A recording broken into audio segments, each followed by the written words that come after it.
Rise করলো একমাত্র আমরা বাংলাদেশ, এখানে বসে বসে একবার আইএসআই এর পাচারি, একবার রয়ের পাচারি। আমাদের নিজেদের ইন্টেলিজেন্স বুঝতে কোনো কিছু নয়, আমাদের গোয়েন্দা সংস্থা যারা বসে আছে তারা বসে বসে আঙ্গুল চুষতেছে। সবচেয়ে অবাক হবেন আমি গোয়েন্দা সংস্থার লোকজন মানে probably I am too tough for them, আমাকে অ্যাপ্রোচ করে নাই, বাট অ্যাটলিস্ট নিউ ইয়র্কে আসে পলিটিক্যাল সিচুয়েশন নিয়ে কথা বলে, আর্মি নিয়ে কথা বলে, সিভিল মিলিটারি, এরকম বেশ কয়েকজনের কাছে ডিজিএফআই থেকে অ্যাপ্রোচ করছে যে আর্মি সম্বন্ধে ভালো বইলা ইয়া করার জন্য। আরে ভাই, আর্মি ভালো কাজ করলে এটা আমরা সবাই দেখব, কাউকে প্যাম্পারিং করতে হবে না। বাংলাদেশের সবচেয়ে বড় সমস্যা হচ্ছে স্বজনপ্রীতি।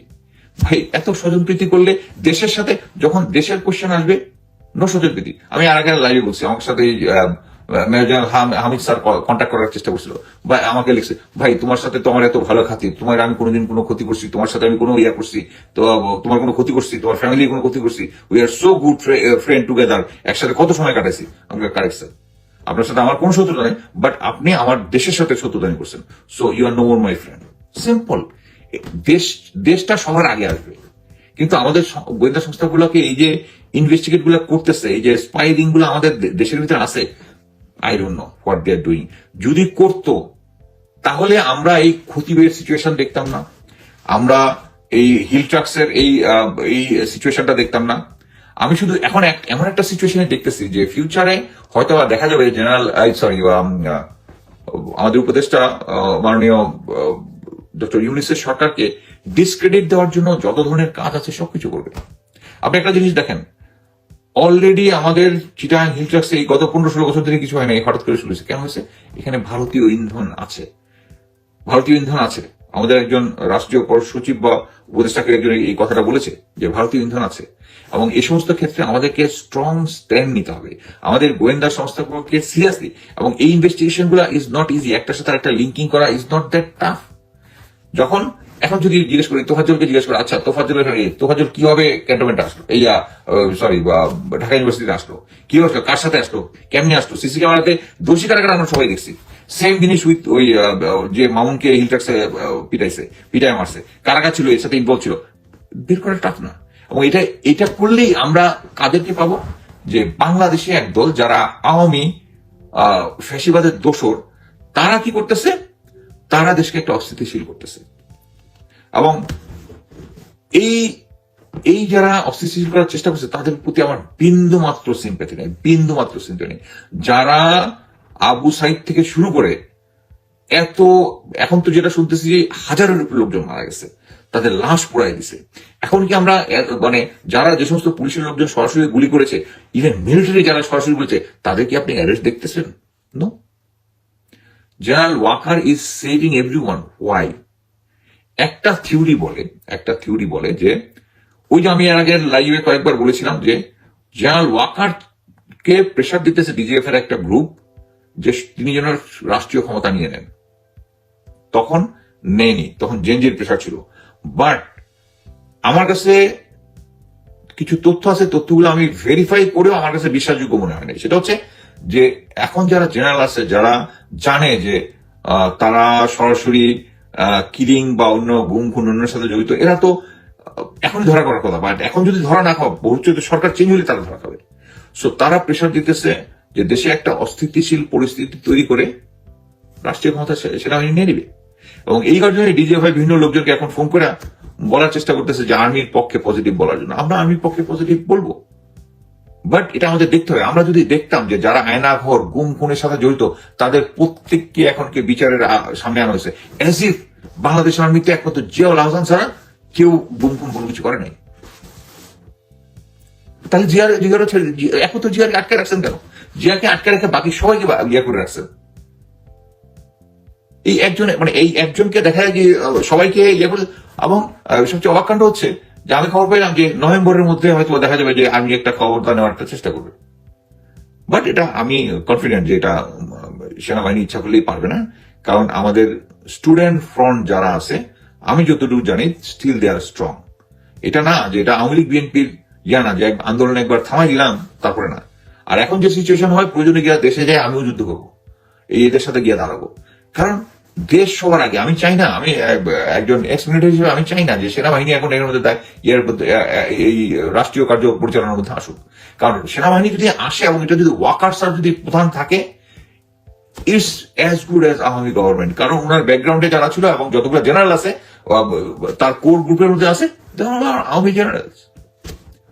সো আমি মনে করি না যে সেনাবাহিনী এরকম একটা বোকার মতো কাজ করবে। বাট আমার কাছে খবর আছে যে 3 কোর্সমেট একসাথে ডিসিশন নিচ্ছে, তাদের অ্যাডভাইস দিচ্ছে নাকি, ওয়ান অফ দ্য অ্যাডভাইজার নাকি জানাল আজিজ, জানাল শফিউদ্দিন, এগুলো নাকি একজন অ্যাডভাইজার, আর র তো আছেই। আমি যদি ওয়াকার স্যারকে, এই জেনারেল শাহিনকে অজিত দোভালের সাথে টেক্সট আদান প্রদানের জন্য এখন পর্যন্ত অব্যাহতি না দিয়ে থাকে, এক জায়গা থেকে একজন পুষ্টি দিয়ে থাকে, আপনি ওয়াকার স্যারের কাছে কি আশা করেন? নাথিং। সো আমি এখনো এই ইউনুস, এই রাষ্ট্রপতি না, প্রধানমন্ত্রী, প্রধান উপদেষ্টা ডক্টর ইউনুসকে আমি বলবো to get control of army.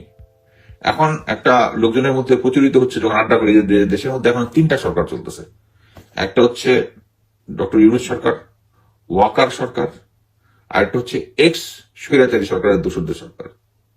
আপনি দেখেন, জেনারেল সিদ্দিক রাজুকের ওখান থেকে বাতিল হওয়ার পর 3 দিনের মধ্যে আবার রেজিস্টার হয়ে গেছে। Who is running the show? আপনার ডাউট লাগে না? Who is running the show? আমরা দেখলাম তাবরেজ শামস এবং লেফটেন্যান্ট তাবরেজ শামস এবং হামিদ স্যারটা কি চাকরিচ্যুত হয়ে গেছে? হয় নাই। দে স্টিল ডুইং অফিস। আমাদেরকে ওই যে একটা ছোটবেলায় গল্প করছে না, একই কুমিরের বাচ্চা বারবার দেখায়, ওয়াকার স্যার তাই দেখাচ্ছে।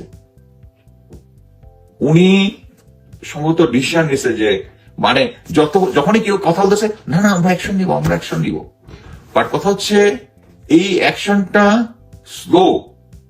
No, it's not even slow. It's going backwards. This is too much. মানে একসময় আমার মনে হয় যে মেইন এইম ছিল হচ্ছে হাসিনা সরকারের পতন করা। হাসিনা সরকারের পতন হয়ে গেছে, লেটস এনজয় ফ্যামিলি লাইফ। এখানে আমেরিকাতে আলহামদুলিল্লাহ, আমি অ্যাকচুয়ালি আমেরিকার লাইফটা খুব এনজয় করি। কি জন্য? কারণ বাংলাদেশের সেনাবাহিনীতে যখন ছিলাম অবশ্যই চাকরিটা আমি পছন্দ করতাম, কিন্তু তারপরে 3 বছর ছিলাম ইউএন মিশনে। হিল ট্রাক্সে 3টা ডিস্ট্রিক্টে 4 বার ফ্যামিলি ছাড়া ক্যাম্পের ভিতরে ছিলাম, এবং এর মধ্যে আরো অনেক আপ ডাউনের মধ্যে ফ্যামিলি। আমি এখন এই গত 7 বছর ধরে আমি ফ্যামিলির সাথে আছি, আলহামদুলিল্লাহ আমি এনজয়িং ইট। কিন্তু দেশের জন্য ওই সেম জিনিস।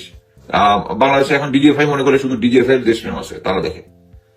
ইভেন তারা এখানে আমেরিকা যারা এই সন্ধানে কথা বলে, তাদেরকে অফার দিতেও তারা তাদের ভুল করে না, তাদেরকে অফার দেয়। আমি জানি এখানে অনেক সাংবাদিক, যে কয়েকজন সাংবাদিক আছে, এর মধ্যে একজন সাংবাদিক তো আমাকেই ডিজিএফআই এর পক্ষে রিক্রুট করতে চাইছিল সৈনিক ইয়ার সময়। এখন এই নাম বলবো না, আপনারা তাকে এখন জানেন হচ্ছে হাসিনা পতন আন্দোলনের নেতৃত্ব দানকারী। বাট দেয়ার সাংবাদিক যারা আমাকে রিক্রুট করতে এসেছে ডিজিএফআই এর পক্ষে। সো অনেক সময় খবর থাকে, খবরের পেছনের খবর থাকে। অনেক সময় আমরা অনেক কিছু জানি এবং অনেক কিছু পরিবেশ পরিস্থিতি অনুযায়ী পাবলিক ওপেন এয়ারে দেই না। বাট আমি সত্য দেওয়ার পক্ষে। আমি একটা জিনিস মনে করি যে সত্য কথাটা বললে it will set you free. আমি স্ট্রংলি এটা বিশ্বাস করি। এই যে আমার সাথে হাসিন স্যারের যে এপিসোডটা আমি অনেকদিন ধরে চাচ্ছিলাম আল জাজিরা স্টোরিটা ব্রেক করুক, তারা করে নাই। যেহেতু করে নাই, এই জন্য আমি আর কনসার্টের শোতে এটা করেছি। So always truth will set you free. আমি সরকারের গোয়েন্দা সংস্থাকে, সেনাবাহিনীকে বলবো, এই লুকা কথাটা প্লিজ করবেন না। যারা এই আন্দোলনে এত লোকজন প্রাণ দিয়েছে, তাদের শহীদের আত্মাকে কষ্ট দিবেন যদি আপনারা এই গুম খুন যাদের সাথে জড়িত আছে তারা যদি এখনো চাকরিতে থাকে এবং আর্মির ভিতরে যদি কোনো শুদ্ধি অভিযান না চালান। আচ্ছা, এখন আমি কয়েকটা কোশ্চেন নেওয়ার চেষ্টা করি। আমার ধারণা আমেরিকা থেকে গিয়ে ইউনুস সাহেব অ্যাকশনে যাবেন। আমেরিকা থেকে আমি একটা নিউজ পেয়েছিলাম যে আমেরিকা আসার আগেই উনি এগুলো ক্লিয়ার করে আসবেন, কিন্তু ক্লিয়ার করেন না। আমার ধারণা আমেরিকা থেকে ওকে করবেন। না কোনো কোশ্চেন। জেনারেল ওয়াকার রাষ্ট্রপতি চুপ, বড় গাদ্দার। আমরা তো ওয়াকার স্যারকে হিরো জানি এখন পর্যন্ত, বাট টাইম উইল কাম যখন তার অ্যাকচুয়াল ফেসটা আমরা দেখবো।